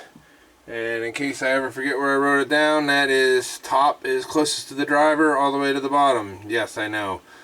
Running a black wire for a power wire is probably not the greatest idea, but now, hey, I only have so many colors. But anyways, we go like right now. I've just tested it. We got power on all these wires. Whenever the corresponding switch is engaged, I'm probably just going to coil these up and tie them up somewhere in here for right now until I need one. And then if I ever do wire in some fog lights or whatnot else, we'll have them. I'm not real sure what I'm going to do with my cable for the Apple CarPlay, but it is there. Once again, we got our Digity Glow gauges. We got to wire in our Fancy battery and see how things work with it. More to do, more to do. Alright, out. We're going to go to bed for tonight. Peace out. So, me making things way more complicated than they have to be. Every time I would start the Jeep, go to crank it, all my gauge colors would reset. I could turn the key on and off and they would stay normal. Whenever it cranked, it would reset. And what I think was happening, and I pretty much verified it now, is the battery voltage to the gauges was drawing down so far they were losing their memory. And I didn't want that to continue. So, what I'm going to do is add in, I got this off my MasterCard, it's like 20 bucks. This is why I pulled the seats out, was because I'm going to mount this battery under the seat. Got it grounded there. Yeah, I know the wire's a little long. And this blue wire runs up here through these wires, up through here, and back to there. I wish I could dig it out and show you well, but let's just say that this battery is now powering my gauges as a standalone battery. I need a way to charge it though. So I'm going to have to hook this blue wire back into this battery positive wire from my gauge cluster. So that way when I turn the key on, the battery the Jeep battery charges this battery. However, I don't want this battery to draw down whenever I'm cranking the Jeep. That's what's happening. The starter's pulling so many amps that it's actually, you know, making the main Optima battery that's out over there draw down below probably 9 volts. It's not affecting the starting really, but it's enough to affect my gauges, and it's annoying the piss out of me. So what I'm going to do is I'm going to take one of these splice in fuses, and I'm going to wire in a diode. So what a diode does is it prevents power from going one direction. So if I put this in with this side towards the starter and this side towards my battery, it will allow the voltage and current to travel to charge the battery, but it won't let the the Jeep's battery pull from this battery when cranking, so it should stand alone. That's a really long explanation, but here's where we're gonna go. I'm gonna put it in probably right about here, so it's a little easy to access if I ever have to change it. I don't think I will, but you never know. So talk to you in a minute. So now it's time to take care of pretty much the only rust on the Jeep. So rather than buying a full floor pan, I done went and pounded this thing out.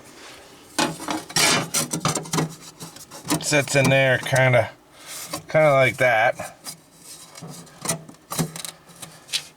Kind of made my own, you know what I mean? And we're gonna stitch that in there.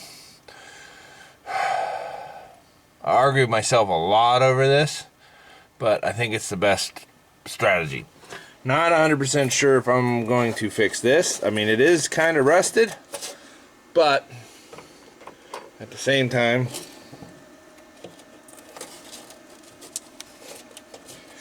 fixed. You know what I mean? I mean, it still sticks in there.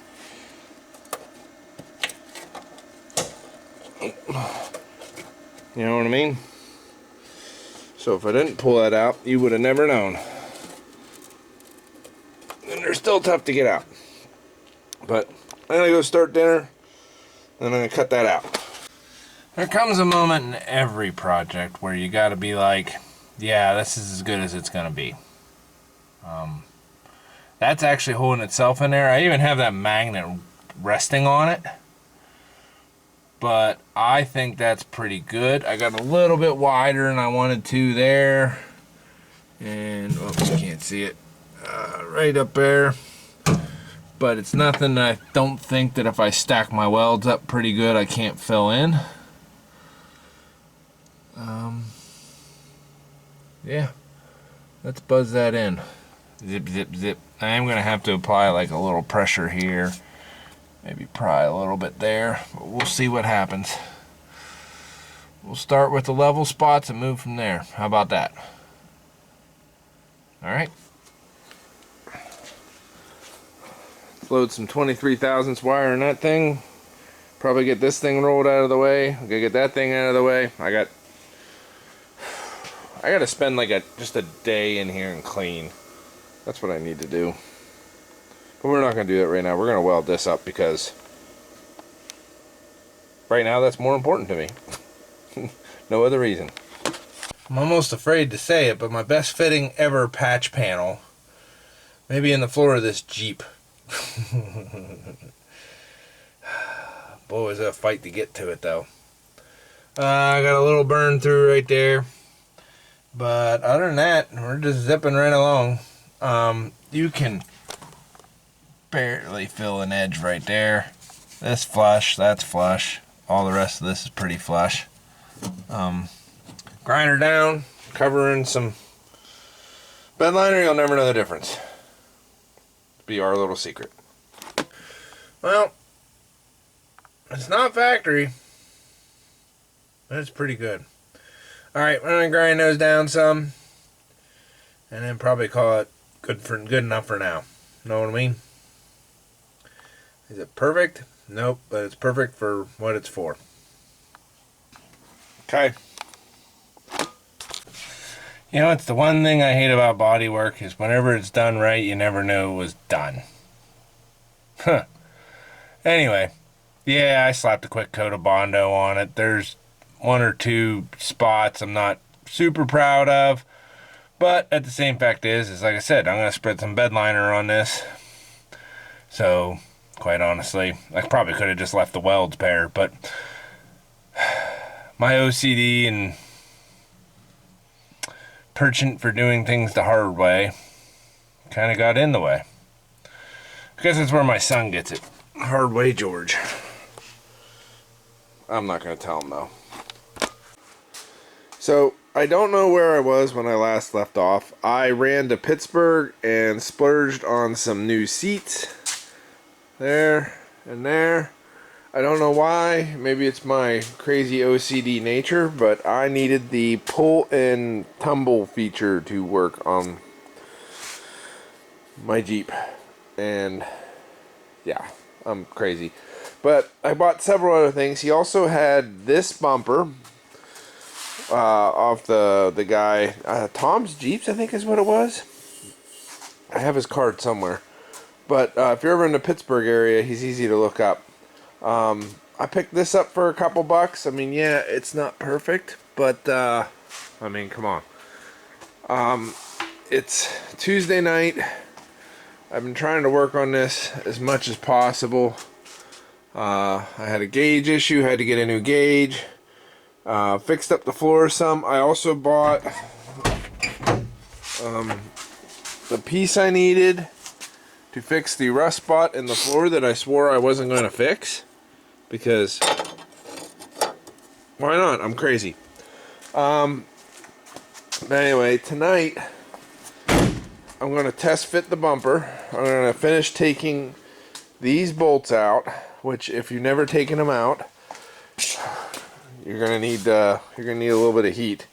But I got them loose. I'm gonna finish taking them all out and test fit that sucker on.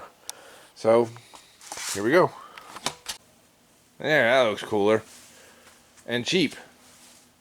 Looks like it needs some lights, but we'll worry about that another day. Doesn't quite come out to the fender flares, but like I said, this is mainly going to be a mall crawler. Sorry guys. Cool mall crawler though. Besides, that bumper was bent. Couldn't reuse it. Shouldn't have a bent bumper on your project. Alright, I'll tell you what, no matter what, I'm cleaning up Friday. That's it. Done. D-U-N-N. Need to clean up. Bad. Can't handle it. Spazzing out. Bye. I'm not 100% sure where I left off, but yeah, I got that patch all welded in, bondoed up as good as I'm gonna do it. Like, let's face it, it could be a lot better, but come on, Barry, it's the floor. I also welded in a new piece here and bondoed it up. We're gonna give it a little coat of Rust-Oleum,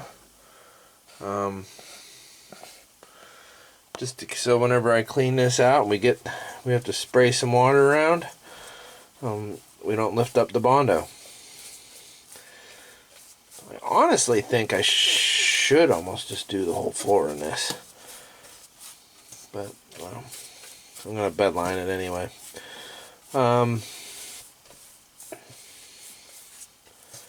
There, that solves that. It's as good as it's gonna get. It doesn't look too bad. I kind of see a little bit of the edge right here, but we can fix that. Watch this. We're just going to go boop, boop, boop, boop, boop.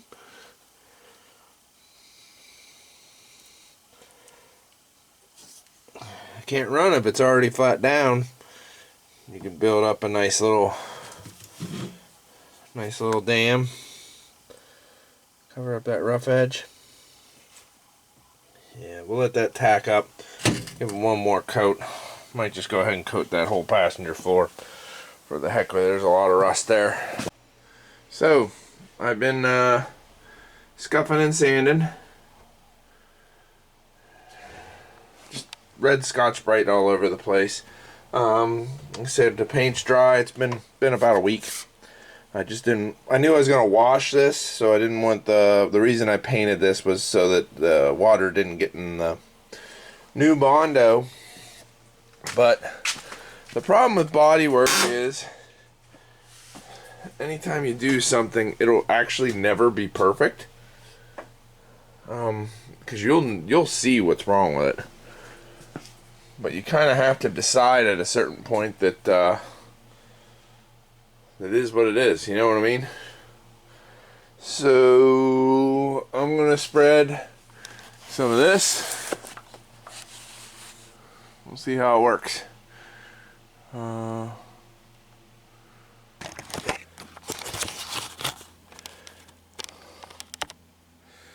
So first impressions.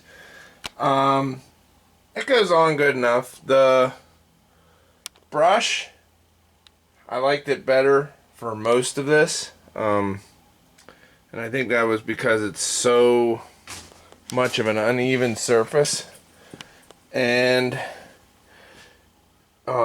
it definitely needs at least 2 coats. So if you go through a whole can in 1 coat, like, I don't know if it's coming up on camera, maybe it will if I get a light. Hold on.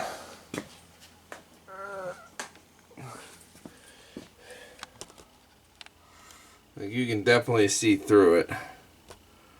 I hope that's coming up.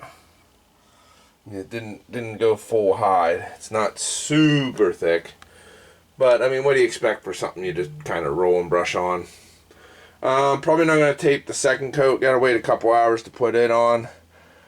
It's going to be just more of the same, except, you know, when we going over areas I already went over once. Yeah, we'll see how this goes. So I don't really remember exactly where I left off, but bed liner's all in. I might attempt to do something with that. And this third brake light, like put a little bracket or something there. Kind of clean it up just a little bit. Oh yeah, I forgot.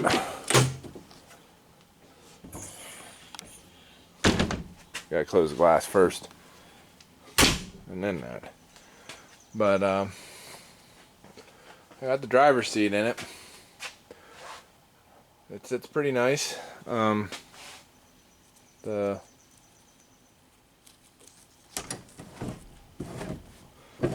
flip and tuck works. I didn't even notice that's not through the right spot. Might have to fix that. But we're not gonna worry about that right now. These loose wires, this one's for the microphone for the Apple CarPlay. This is the antenna. I'm going to leave them kind of dangle for the moment. And also I'm going to leave the top of the dash still off because I might have to get in, mess with them gauges a little bit to calibrate them. But realistically, if I get this fender on and the fluids checked, we should drive it. Part of me is torn between I should cut the grass, but that's in the way right now, and you know how hard it is to move a truck that starts and runs and all that stuff. Plus, you know, these seats are in the way. That's the old seat, that one's junk. That's the other one that came with that one, and again, that's the one that functions all correctly. But I put a rope on this one, and I think it works. Here. I added a little pull rope made out of this cord. You know, so it could function like this guy. But yeah, we should be good. We'll see. We'll see if I get to the grass today or not. Okay. So we were camping. I didn't get quite everything put away yet, but let's go over our checklist. Turn signals, check. Interior, check. We gotta try to make sure we don't have to calibrate anything. These wires are for like the speaker and the antenna for the GPS speedo. So those aren't going to get put away till after we drive it, because the only way to make sure a GPS speedo is working is to drive it. I'm going to make up a mount for this real quick. I'll probably do that first because I want to put that on. And sorry, allergies today. Check the fluids and it should be ready to roll. Let's see if it rolls today. That's my goal. My son's got trapped this afternoon, and I promised him I'd take him swimming. See if we can fit everything in.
So this is that big moment. Is it finished? No. I don't have the heater lines hooked up, the vacuum lines to the heater that Chrysler used. Not to do that. I don't know why the wipers are up. Probably find that out in a little bit. Probably will paint it at some point. Not today. But I also don't know if the transmission is full of gears or if it's just full of hopes and dreams. I don't know if the rear ends, either differential, works. I don't know if it'll go into four-wheel drive. I don't know a lot of things. I know the engine runs. I know the headlights work and the turn signals. And a few other odds and ends. I know the brakes work. But without further ado, let's drive it.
The brakes is on fire. Oh. So that we definitely got a caliper hanging up. So that would explain, remember whenever we went to stop at the gas station to pull real hard? Yeah. And I said it was, we started driving, it was pulling real hard, and then I said... It's like a cable here. Right there. What? There's an extension, there's a cable right there. Oh, that's for plugging the engine block in. Right. Look through, make sure you're looking through the camera. But yeah, we definitely have a caliper hanging up. Well, at least the engine's not completely on fire. Steering seems to be doing something weird. Yep, I'm gonna put a brake caliper on it. Next project.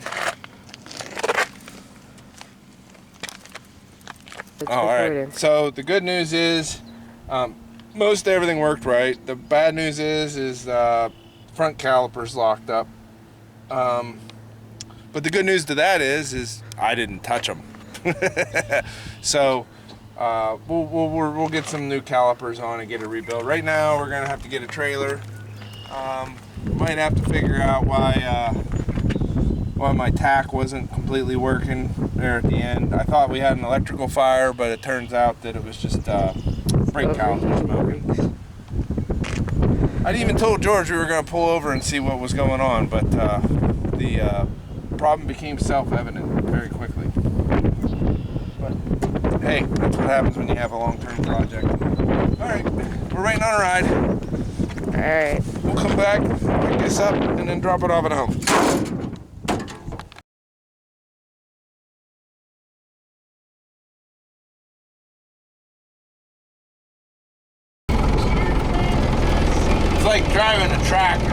It's like driving an old Deuce.